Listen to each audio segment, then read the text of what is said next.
l'Algérie sera toujours le fournisseur en gaz. Elle n'a jamais failli à ses contrats, elle n'a jamais failli au point de vue, au niveau de ses clients.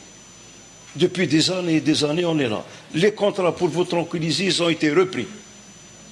Et l'Algérie continuera à fournir du gaz en Europe, en Turquie, au Japon, dans pratiquement tous les pays qui sont, et en Espagne. Ça veut dire quoi? Ça veut dire qu'il faut qu'on puisse un peu sortir ce gaz-là. Et la consommation actuelle, elle est très grande, la consommation actuelle en gaz. Je parle de l'interne, parce que l'interne, on est en train de consommer sans pouvoir un peu économiser. Donc, là, comment économiser? Il y a une stratégie qui est mise en place et qui est en train de fonctionner. D'abord, il y a les ENR, les énergies renouvelables, qui vont prendre 25% du total de production de Sonelgaz. D'accord? Sonelgaz, elle consomme près de 30 milliards de mètres cubes de gaz. L'électricité plus tout ce qui est abonné, tout ce qui est ménage, 30 milliards. Donc, si on prend déjà 25 milliards, 30 à 25% des 30 milliards, ça fait 10 milliards de gagnés qu'on peut exporter.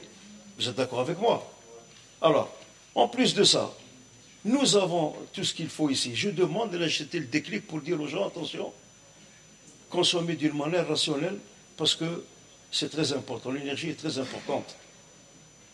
Chaque fois qu'on fait une annonce pour un peu sensibiliser les gens, ça paraît un peu gueule qui fait chouhada. Non, il faut dire, on aura, le gaz il est là, on a eu, pour un peu vous mettre un peu au courant, on a eu 10 contrats qui ont été signés de janvier à décembre, de janvier 2018 à décembre, 10 contrats qui concernent la recherche, l'exploration et le développement.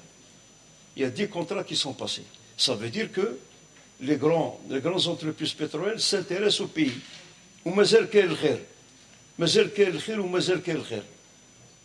Maintenant, il faut économiser un peu, et c'est bien. Mais chérie, le domaine dans tous les domaines, il faut économiser pour laisser un peu des réserves à ceux qui vont venir après nous.